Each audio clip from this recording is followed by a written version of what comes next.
혹시 지금 마음속에 아직 놓지 못한 돌멩이가 있지 않으신가요? 누군가의 말 한마디, 행동 하나가 오래도록 마음에 남아 잠 못 이루는 밤을 만든 적 있으신가요? 오늘은 부처님께서 들려주신 용서의 참된 의미에 대해 함께 생각해 보려 합니다. 부처님 곁에 있던 한 제자가 찾아와 말했습니다. 스승님, 저는 저를 모욕하고 배신했던 사람을 도저히 용서할 수 없습니다. 분노와 억울함이 가슴속에서 불처럼 타오르고 있었다지요. 부처님께서는 제자의 손에 작은 돌멩이 하나를 쥐어주셨습니다. 이 돌을 꼭 쥐고 강으로 가보아라. 물이 차올라도 손을 펴지 말거라. 제자는 그대로 했습니다. 물살이 점점 차오르고 돌멩이는 무겁게 느껴졌습니다. 손이 저려오고 고통이 스며들었지만 그는 끝까지 버텼습니다. 마침내 손을 폈을 때 돌멩이는 툭 하고 물속으로 떨어졌습니다. 그때 부처님께서 물으셨습니다. 내 손이 아픈 것은 누구의 탓이냐? 제자는 고개를 숙이며 대답했습니다. 제 탓입니다. 부처님은 조용히 말씀하셨습니다. 누군가 너에게 상처를 주었을 때 그것을 오래 쥐고 있는 것은 바로 너 자신이다. 우리는 인생을 살며 상처를 받습니다. 가족에게, 친구에게, 때로는 사랑했던 사람에게서도요. 그럴 때마다 사람들은 말합니다. 용서해야 해요. 잊어야 해요. 하지만 그게 그렇게 쉬운 일은 아닙니다. 억지로 용서하려 하면 오히려 마음이 더 아파지기도 합니다. 부처님께서 말씀하신 용서란 누군가를 좋게 봐주라는 뜻이 아닙니다. 내가 쥐고 있는 고통을 내려놓으라는 가르침입니다. 용서는 상대를 위한 것이 아니라 끝내 아파하고 있는 나 자신을 위한 것입니다. 오늘 하루 마음속에 쥐고 있는 돌멩이를 살며시 내려놓아 보세요. 그 순간부터 여러분의 마음은 조금 더 가볍고 조금 더 자유로워질 것입니다. 그렇습니다. 용서는 상대방을 위한 선물이 아닙니다. 그것은 오롯이 나 자신을 위한 해방입니다. 하지만 여기서 우리가 꼭 짚고 넘어가야 할 것이 있습니다. 용서라는 말 자체가 때로는 우리를 더 힘들게 만든다는 사실입니다. 어느 날 한 여성분이 찾아오셨습니다. 70이 넘은 연세였는데 눈가에는 깊은 주름과 함께 오랜 슬픔이 배어 있었습니다. 스님, 저는 아직도 제 남편을 용서하지 못했어요. 평생을 함께 살았지만 그 사람이 저에게 했던 말들, 행동들이 아직도 생생합니다. 주변 사람들은 이제 그만 잊으라고 하는데 도대체 어떻게 잊어야 할지 모르겠어요. 용서하지 못하는 제가 나쁜 사람 같아서 그것도 괴롭습니다.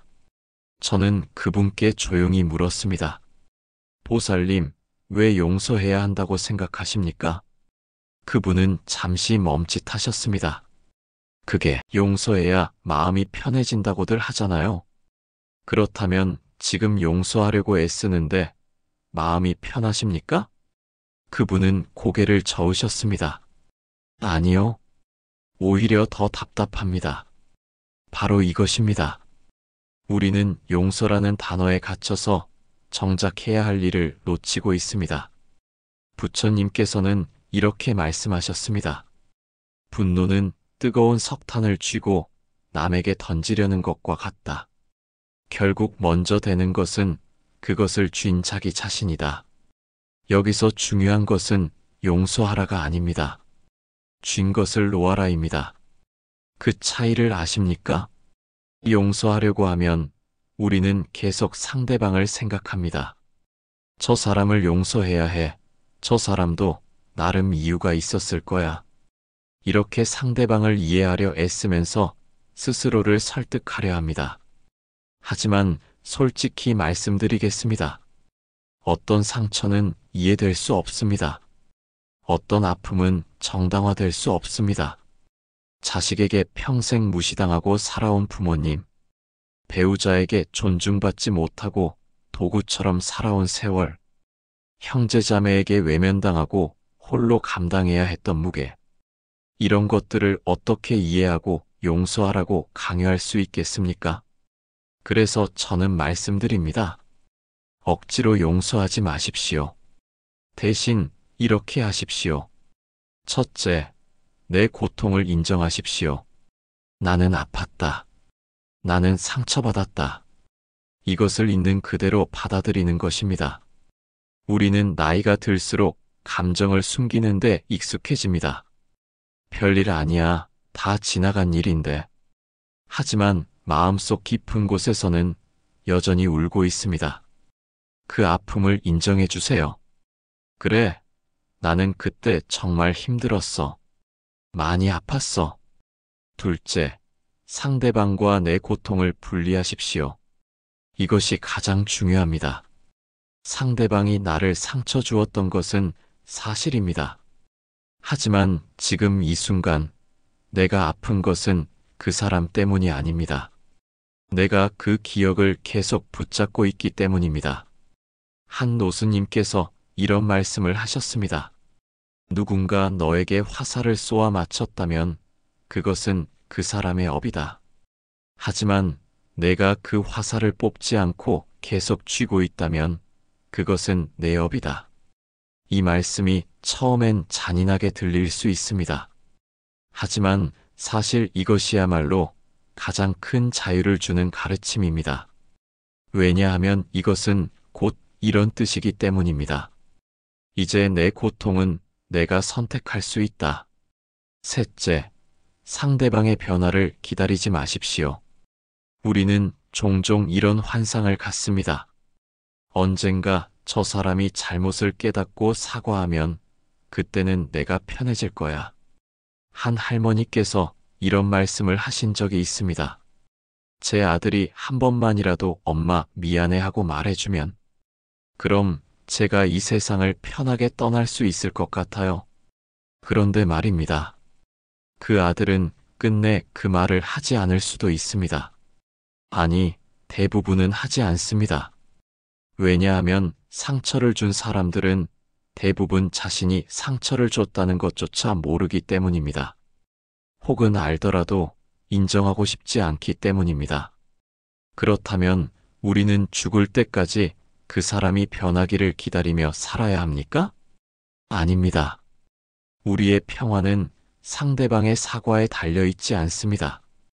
우리의 자유는 상대방의 변화에 달려있지 않습니다. 그것은 오직 내가 내려놓기로 결정하는 순간 시작됩니다. 넷째, 거리를 두는 것을 두려워하지 마십시오. 많은 분들이 이런 고민을 하십니다. 그래도 가족인데, 그래도 오래 알고 지낸 사이인데. 하지만 명심하십시오. 관계의 이름이 중요한 것이 아닙니다. 그 관계가 나에게 주는 영향이 중요한 것입니다. 부처님께서는 이렇게 말씀하셨습니다. 현명한 사람은 자신에게 해로운 것으로부터 멀리한다. 가족이라고 해서, 오랜 인연이라고 해서 무조건 가까이 있어야 하는 것은 아닙니다. 때로는 물리적으로, 때로는 마음으로 거리를 두는 것이 나를 지키는 가장 현명한 방법입니다. 이것은 상대방을 미워하거나 저주하는 것이 아닙니다. 단지 나를 보호하는 것입니다. 다섯째, 내 삶의 주인공이 되십시오. 우리는 상처받은 기억 속에서 살 때 늘 그 이야기 속의 피해자로만 존재합니다. 그 사람이 나한테 이렇게 했어. 그 일 때문에 내 인생이 이렇게 됐어. 이 문장들의 주어를 보십시오. 주어가 모두 그 사람입니다. 이제는 주어를 바꿀 때입니다. 나는 이제 이렇게 살기로 했다. 나는 오늘부터 나를 위해 이것을 선택한다. 한 할아버지께서 이런 말씀을 하셨습니다. 60평생을 형에게 무시당하며 살았다고 합니다. 집안의 재산 문제로 형제간에 금이 갔고 그 상처가 평생을 따라다녔다고 합니다. 그런데 70이 되던 해 문득 이런 생각이 들었답니다. 나는 왜 아직도 형 생각을 하며 사는 걸까? 형은 이미 오래전부터 나를 신경 쓰지 않는데 그날 이후 그분은 결심하셨답니다. 형을 용서하는 것이 아니라 형에 대한 생각을 내려놓기로. 그리고 처음으로 자신을 위한 질문을 하셨습니다. 나는 남은 인생을 어떻게 살고 싶은가? 그 답을 찾아가는 과정에서 신기하게도 형에 대한 분노가 자연스럽게 옅어졌다고 합니다. 왜냐하면 이제 형은 그분 인생의 주제가 아니었기 때문입니다. 여섯째, 작은 것부터 내려놓는 연습을 하십시오. 큰 상처는 한 번에 내려놓기 어렵습니다. 그러니 작은 것부터 시작하십시오. 아침에 일어나서 씁쓸한 기억이 떠오르면 또 생각났구나 하고 인정하십시오. 그리고 심호흡을 한번 하고 창밖을 바라보십시오. 그것만으로도 충분합니다. 억지로 그 생각을 지우려 하지 마십시오. 다만 그 생각에 오래 머물지 않는 것입니다. 매일 조금씩 그 생각과의 거리가 멀어집니다. 일곱째, 나를 위해 살아도 된다는 것을 기억하십시오. 우리 세대는 평생을 남을 위해 살았습니다. 부모님을 위해, 배우자를 위해, 자식을 위해. 그 과정에서 나를 잃어버렸습니다. 이제는 나를 찾을 때입니다. 상처를 준 사람에게 매달리는 것도, 용서하지 못하는 나 자신을 자책하는 것도 모두 나에게 집중하지 못하기 때문입니다. 부처님께서는 이렇게 말씀하셨습니다. 온 세상을 다 뒤져도 자기 자신보다 더 사랑스러운 사람은 없다. 이것은 이기심을 말하는 것이 아닙니다. 자기 자신을 소중히 여기지 않으면 다른 누구도 제대로 사랑할 수 없다는 뜻입니다. 그러니 이제는 나에게 물어보십시오. 나는 지금 행복한가? 나는 지금 평화로운가? 만약 아니라면 무엇이 나를 불행하게 만드는지 찾아보십시오. 그것이 과거의 기억이라면 그것을 내려놓을 방법을 찾아보십시오. 여러분, 용서는 목적지가 아닙니다. 그것은 과정이며 때로는 오지 않을 수도 있는 결과입니다. 그러니 용서해야 한다는 강박에서 벗어나십시오. 대신 이것만 기억하십시오. 나는 더 이상 이 고통을 붙잡고 있지 않기로 선택한다. 이것이 진짜 용서입니다.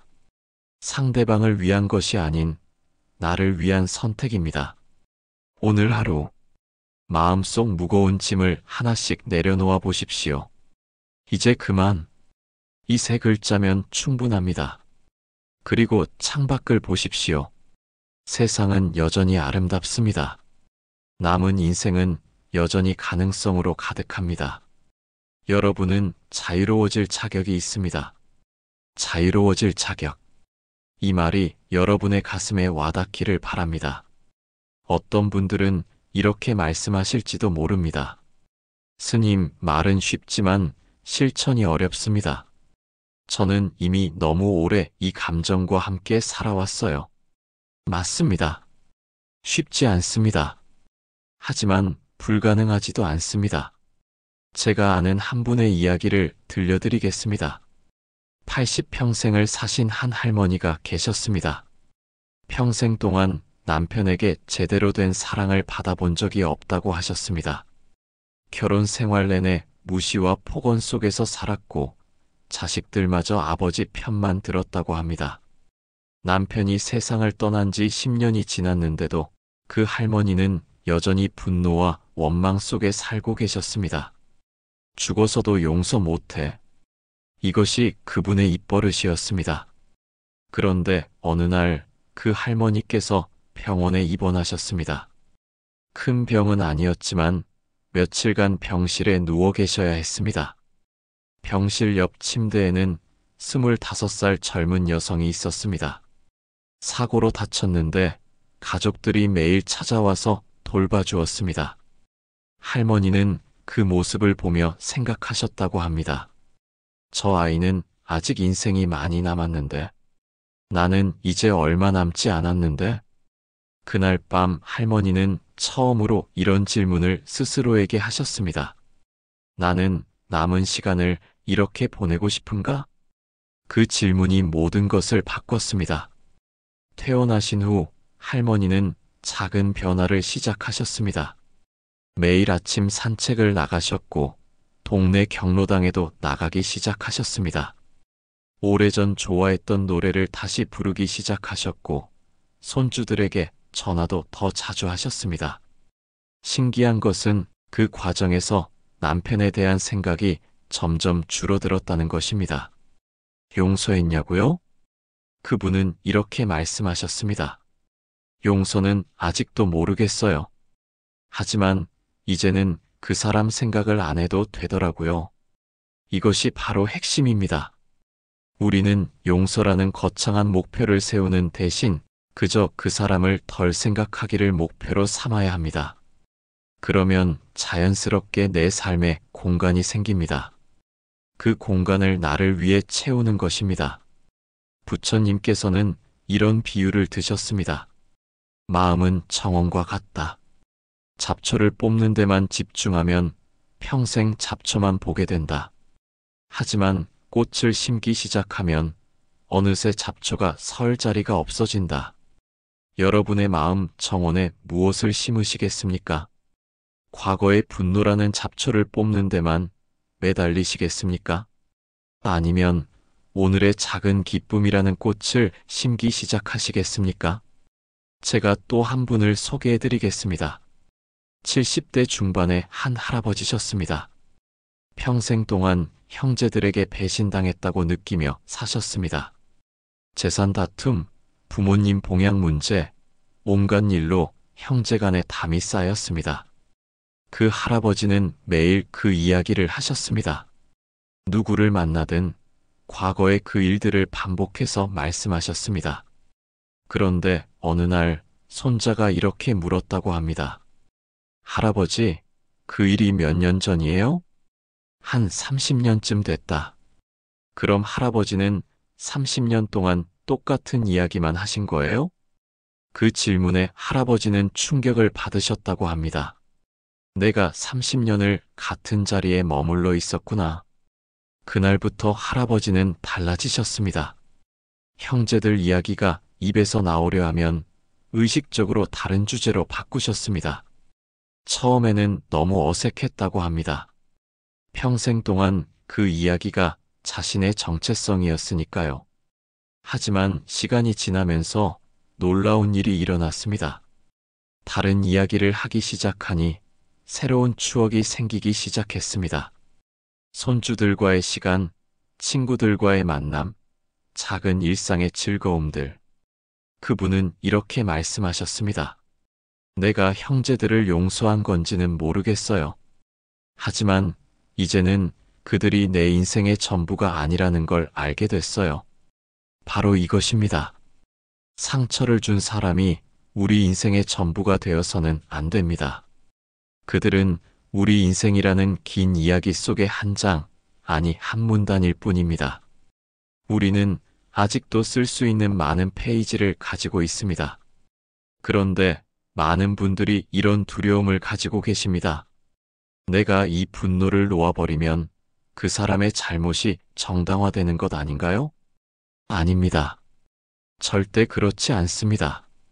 당신이 고통을 내려놓는다고 해서 상대방의 잘못이 없어지는 것이 아닙니다. 그것은 여전히 잘못입니다. 여전히 상처입니다. 여전히 있었던 일입니다. 다만 당신이 그것을 더 이상 당신의 현재로 가져오지 않겠다는 선택일 뿐입니다. 한 스님께서 이런 말씀을 하셨습니다. 과거는 화살이다. 그 화살은 이미 날아갔고 이미 맞았다. 하지만 그 화살을 계속 쥐고 있을 필요는 없다. 화살을 놓는다고 해서 맞았던 사실이 없어지는 것은 아니다. 단지 더 이상 스스로를 찌르지 않게 되는 것이다. 여러분, 이제는 화살을 놓으셔도 됩니다. 맞았던 상처는 상처로 인정하되 그 화살을 계속 쥐고 스스로를 찌를 필요는 없습니다. 그리고 또 하나 기억하셔야 할 것이 있습니다. 당신이 고통을 내려놓는다고 해서 상대방이 이겼다는 뜻이 아닙니다. 이것은 승부가 아닙니다. 전쟁이 아닙니다. 이것은 당신의 평화를 찾는 여정입니다. 상대방이 어떻게 생각하든 어떻게 살든 그것은 이제 중요하지 않습니다. 중요한 것은 당신이 평화로운가입니다. 어떤 할머니께서 이런 말씀을 하셨습니다. 저는 평생 시어머니를 원망하며 살았어요. 시어머니가 돌아가신 후에도 10년 넘게 그 원망을 안고 살았죠. 그런데 어느 날 문득 깨달았어요. 시어머니는 이미 이 세상 사람이 아닌데 나는 왜 아직도 그분과 싸우고 있나 하고요. 그날부터 그 할머니는 달라지셨다고 합니다. 시어머니를 용서한 것은 아니지만 더 이상 시어머니와의 과거에 머물지 않기로 하셨다고 합니다. 이것이 우리가 할 수 있는 선택입니다. 과거에 머물 것인가, 현재로 돌아올 것인가. 부처님께서는 이렇게 말씀하셨습니다. 과거를 쫓지 말고 미래를 기대하지 말라. 과거는 이미 버려진 것이고 미래는 아직 오지 않았다. 오직 현재의 순간만이 우리의 것이다. 여러분, 지금 이 순간 당신은 무엇을 느끼고 계십니까? 과거의 분노입니까? 아니면 지금 이 순간의 호흡입니까? 선택은 당신의 것입니다. 그리고 그 선택을 매 순간 할 수 있다는 것, 그것이 바로 자유입니다. 마지막으로 이것만은 꼭 기억하십시오. 당신은 잘못하지 않았습니다. 상처받은 것은 당신의 잘못이 아닙니다. 용서하지 못한다고 해서 당신이 나쁜 사람인 것도 아닙니다. 당신은 그저 인간입니다. 아픔을 느끼는 것이 당연한 보통의 인간입니다. 그러니 스스로를 너무 몰아세우지 마십시오. 대신 매일 조금씩 자신에게 이렇게 말해 주십시오. 나는 오늘 하루 나를 위해 살아도 된다. 나는 오늘 하루 행복할 자격이 있다. 나는 오늘 하루 가벼워져도 된다. 그리고 작은 것 하나씩 실천해 보십시오. 좋아하는 음악을 듣는 것, 맛있는 것을 먹는 것, 따뜻한 햇살을 쬐는 것, 친구에게 전화하는 것, 오래된 사진을 보며 웃는 것. 이런 작은 순간들이 모여 당신의 마음에 새로운 풍경을 만들어 갑니다. 과거의 어둠이 아닌 오늘의 빛으로 가득 찬 풍경을요. 여러분의 남은 인생이 더 이상 누군가를 원망하는 시간이 아닌 자신을 사랑하는 시간이 되기를 바랍니다. 당신은 그럴 자격이 있습니다. 당신은 자유로워질 자격이 있습니다. 당신은 행복할 자격이 있습니다. 오늘부터, 바로 지금부터 그 자격을 누리십시오.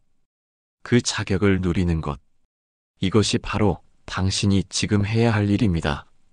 하지만 여기서 많은 분들이 이런 질문을 하십니다. 스님, 구체적으로 어떻게 시작해야 하나요? 머리로는 이해가 되는데 막상 실천하려니 막막합니다. 그래서 오늘 제가 여러분께 구체적인 방법들을 알려드리겠습니다. 이것은 이론이 아닙니다. 실제로 많은 분들이 실천하여 효과를 본 방법들입니다. 첫 번째 방법입니다. 감정일기를 쓰십시오. 매일 밤 자기 전에 딱 5줄만 쓰는 것입니다. 오늘 어떤 감정을 느꼈는지, 언제 그 감정이 올라왔는지. 예를 들어 이렇게요. 오늘 아침 딸아이 전화를 받지 않아서 섭섭했다. 점심 먹고 산책하다가 봄바람이 좋았다. 저녁에 옛날 생각이 나서 가슴이 답답했다. 이렇게 쓰다 보면 신기한 일이 일어납니다. 내가 언제 아프고 언제 편안한지 패턴이 보이기 시작합니다. 한 할아버지께서 3달 동안 이 일기를 쓰신 후 이렇게 말씀하셨습니다. 스님, 제가 매번 아들 생각만 하다가 우울해지는 줄 알았는데요. 일기를 보니까 날씨가 흐린 날 혼자 집에 있을 때 더 그런 생각이 들더라고요. 그 후로 그 할아버지는 흐린 날이면 일부러 밖에 나가셨습니다. 경로당에 가시거나 동네 한 바퀴 걸으시거나 그것만으로도 우울한 생각이 많이 줄어들었다고 합니다. 이처럼 감정일기는 나 자신을 이해하는 도구가 됩니다. 두 번째 방법입니다. 감사 3가지를 매일 찾으십시오. 아무리 힘든 하루라도 감사한 것 3가지는 찾을 수 있습니다. 오늘 날씨가 좋아서 감사하다. 밥이 맛있어서 감사하다. 몸이 아프지 않아서 감사하다. 이렇게 작은 것이어도 괜찮습니다. 처음에는 억지스럽게 느껴질 수 있습니다. 하지만 이것을 한 달만 계속해 보십시오. 어느 순간 당신의 눈이 달라집니다. 자동으로 나쁜 것만 보던 눈이 좋은 것도 볼 수 있게 변합니다. 한 할머니께서 이런 경험을 들려주셨습니다. 평생 남편에게 상처받으며 살았는데 감사일기를 쓰기 시작한 지 2달쯤 되었을 때였다고 합니다. 어느 날 문득 이런 생각이 들었답니다. 남편이 일찍 돌아가셔서 혼자 사는 게 외롭지만 그래도 이제는 누군가 눈치 보지 않고 내가 하고 싶은 대로 살 수 있구나. 이것이 감사가 주는 힘입니다. 같은 상황도 다르게 볼 수 있게 만듭니다. 3번째 방법입니다. 몸을 움직이십시오. 감정은 몸과 연결되어 있습니다. 몸이 굳어 있으면 마음도 굳어집니다. 매일 30분만 걸으십시오. 빠르게 걸을 필요 없습니다. 천천히 주변을 보며 걸으십시오. 걸으면서 나무를 보고 하늘을 보고 사람들을 보십시오. 한 할아버지께서 이런 말씀을 하셨습니다. 저는 집에만 있으면 자꾸 과거 생각만 났어요. 그런데 걷기 시작하니까 생각이 달라지더라고요.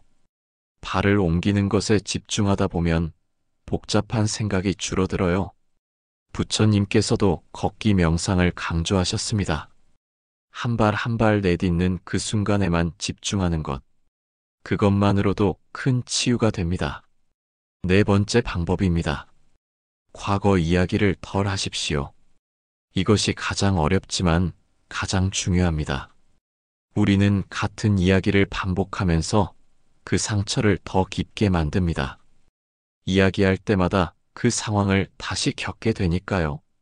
대신 이렇게 해보십시오. 누군가 만났을 때 과거 이야기가 나오려 하면 의식적으로 다른 주제로 돌리는 것입니다. 요즘 뭐 재미있는 일 없어? 텔레비전에서 뭐 재미있는 거 봤어? 손주들은 잘 지내? 처음에는 어색합니다. 과거 이야기가 습관이 되어 있으니까요. 하지만 이것을 연습하면 점점 현재의 삶에 집중할 수 있게 됩니다. 한 할머니께서 이런 경험담을 들려주셨습니다. 평생 시댁 이야기만 하고 사셨는데 어느 날 딸이 이렇게 말했답니다. 엄마, 우리 만날 때 시댁 이야기는 하지 말자. 처음에는 서운했다고 합니다. 내 마음도 모르고. 하지만 막상 그 이야기를 안 하고 만나니 오히려 딸과의 시간이 즐거워지더랍니다. 새로운 대화가 생기고 웃을 일이 많아졌답니다. 그리고 무엇보다 딸이 엄마를 더 자주 찾게 되었답니다. 이것이 변화의 시작입니다.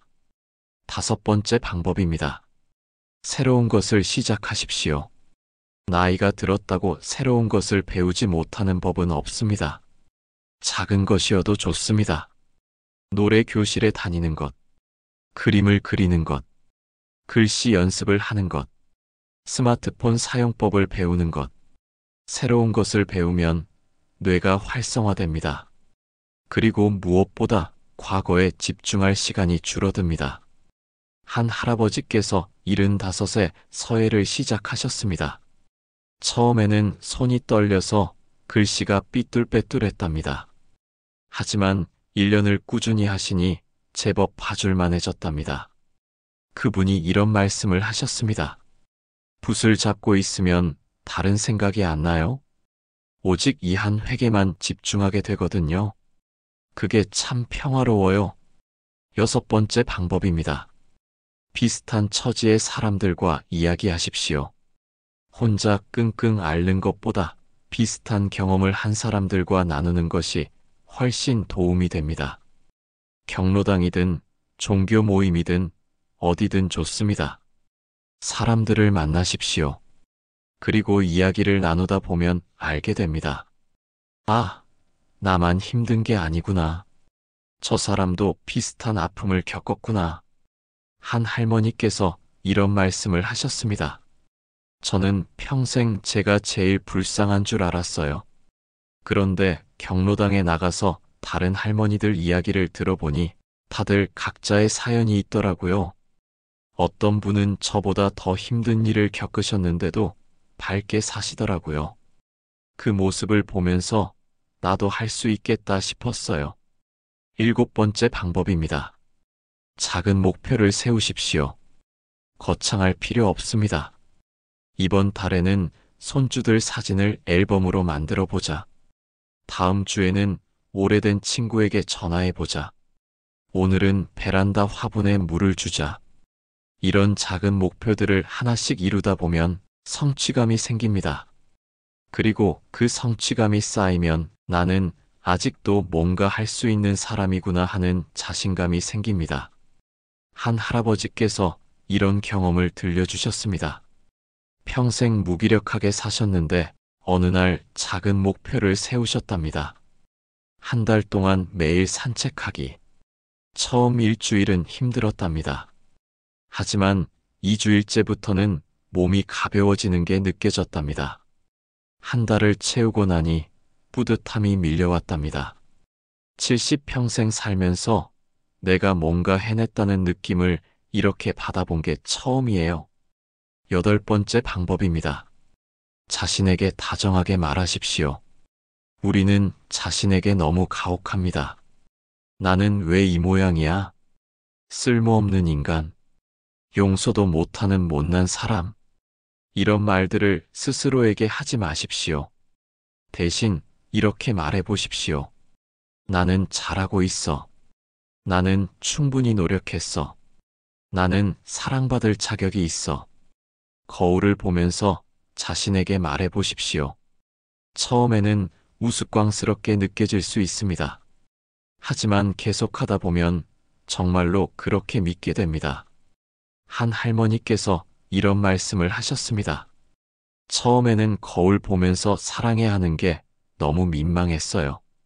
그런데 한 달쯤 지나니까 정말로 제가 사랑스럽게 보이더라고요. 주름도 흰머리도 다 제 인생의 훈장 같더라고요. 9번째 방법입니다. 도움을 요청하십시오. 혼자 감당하려 하지 마십시오.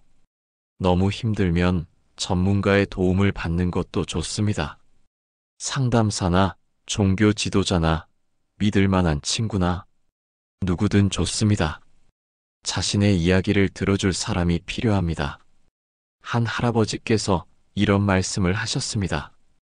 평생을 혼자 끙끙 앓았어요. 남자가 무슨 약한 소리냐는 생각에 누구에게도 말하지 못했죠. 그런데 75세 처음으로 상담을 받았어요. 누군가 내 이야기를 그냥 들어주는 것만으로도 이렇게 위로가 되는지 몰랐어요. 마지막 10번째 방법입니다. 시간을 믿으십시오. 변화는 하루아침에 일어나지 않습니다. 몇십 년을 쌓인 감정이 며칠 만에 사라지지 않습니다. 하지만 매일 조금씩 노력하다 보면 어느 순간 당신은 달라져 있을 것입니다. 석 달 후, 6개월 후, 1년 후, 뒤돌아보면 당신은 놀랄 것입니다. 내가 이렇게 변할 수 있었구나. 한 할머니께서 이런 말씀을 하셨습니다. 1년 전 제 모습을 떠올리면 정말 딴 사람 같아요.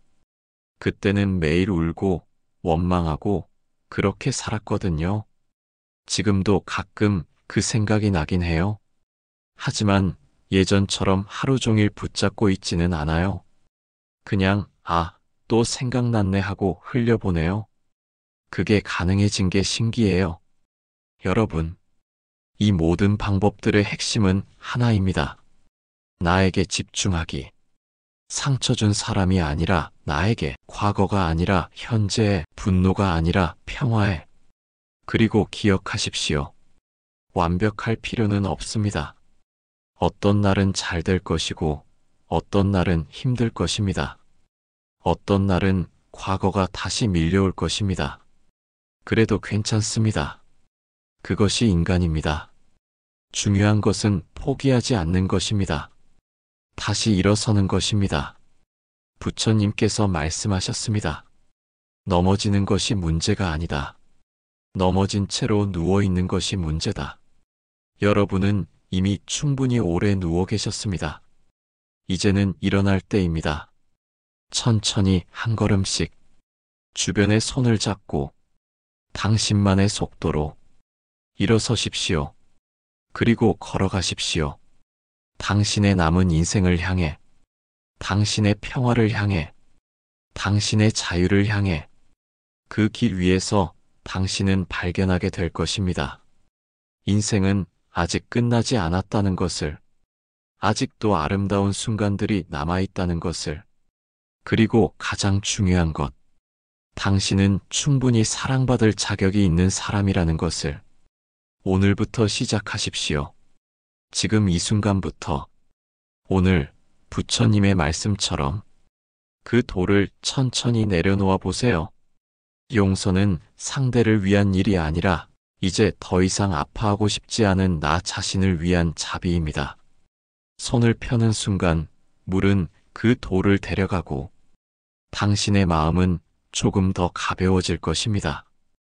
혹시 오늘 이 이야기가 당신의 마음에 작은 울림으로 남았다면 좋아요와 구독으로 함께 해주세요. 당신의 한 번의 클릭이 더 많은 분들이 마음의 짐을 내려놓을 수 있는 부처님의 말씀을 전하는 길이 됩니다. 오늘도 부처님의 자비와 평화가 당신의 하루에 함께하길 바랍니다. 감사합니다.